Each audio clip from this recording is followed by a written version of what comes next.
the members there. Okay, without further ado, Dr. Rand Paul joining us from Kentucky.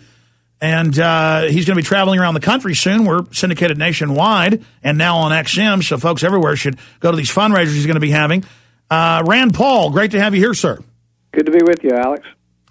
Very exciting times. Before we get into your campaign, and are you going to be running for the Senate? And looks like you are. So, but before we do that, your dad, tell us about how he's doing, about the, 120-something sponsors now to audit the Fed. I mean, liberty is on the march.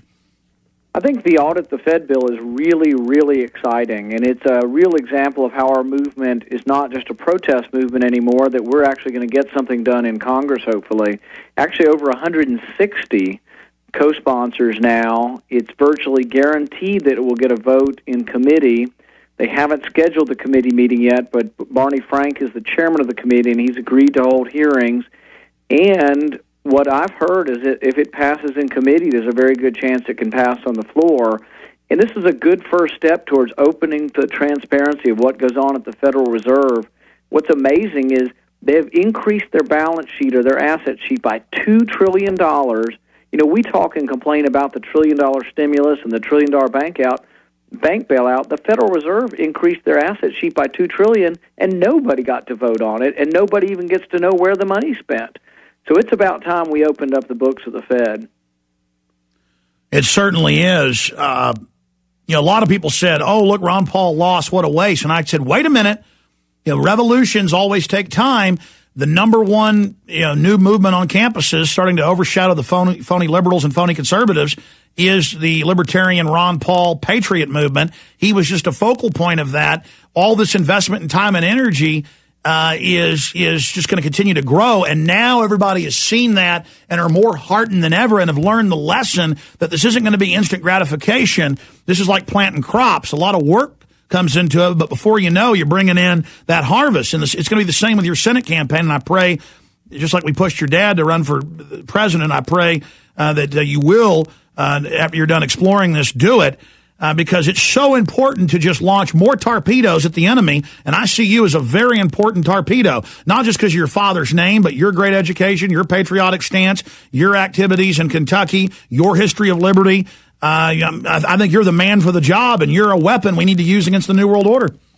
Well, the amazing thing about my father's loss, and I was very involved with the campaign, and I heard some of the dissatisfaction from people, but I try to convince people that the amazing thing about the loss is that he is routinely on the mainstream media now. Our viewpoint, finally, for the first time in probably 30 years, we have a spokesman. Yes. They may not be listening to him all the time in Washington, but we have someone who presents our point of view to a large audience on a national basis, and he became a national leader.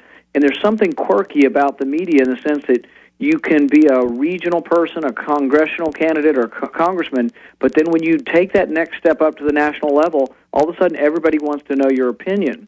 The other thing that's made him very prescient is the fact that he predicted the housing bubble just exactly in 2003 in committee, saying there will be this housing bubble. Not only will mortgages fail, but banks will fail because of this. And now that's being repeated verbatim. Tom Woods put it in his book. Joe Scarborough's putting it verbatim in a book that he's publishing. So people are taking notice of the fact that he predicted what was going to happen with this housing bubble. Exactly. We have a bandwagon effect. You have the Republican Party that sold out to the New World Order totally in shambles, and they're recognizing the only thing left and growing is true conservatism, true libertarian viewpoint. And I've got to say this, your father's very scholarly. He had a lot more fire and was more passionate when he was, 30 years ago giving speeches that have been since put up on YouTube. And he's very humble, so he didn't, like to get aggressive and, really show a lot of fire in the belly until he got attacked. And we saw more of that. And now he's gotten very comfortable on TV. Now he's on national TV almost every day. And he is, as you said, we're forcing the American people's popular viewpoint now into the mainstream. They're having to capitulate and admit that we are a massive minority becoming a majority. And this is an incredible victory. And that goes to you, your father, to everybody that supported Ron Paul, to people who have fought for liberty for decades in this nation. We're having huge success. And I want listeners to understand that the establishment has tried to send people into our midst to be naysayers and to nitpick and ninny. Those people, a lot of them are just closed-minded, but a lot of them are operatives.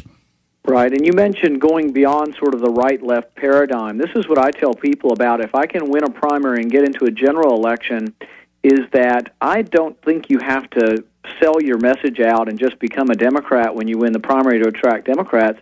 I think there's a whole host of independents and people who might even call themselves moderate who think the deficit is drowning us and we have to do something about it. But you know the reason they're not voting Republican? Is because they don't trust the Republicans anymore to do anything about it.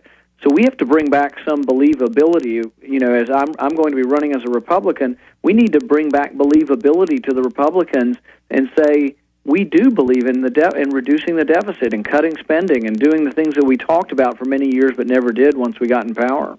And it's not just you running. We need a lot more people to run. They are running, people for county commissioner, dog catcher, mayor, sheriff, state representatives on the liberty bandwagon, and that's why we see 30-plus states moving to declare 10th and 9th Amendment sovereignty. That's why we see resolutions defending the Second Amendment and declaring state sovereignty on the Second Amendment being declared. I mean, we're actually counter-striking the globalists that are trying to take over our nation on every front, aren't we, Dr. Paul?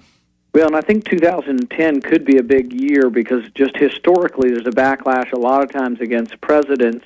The other thing is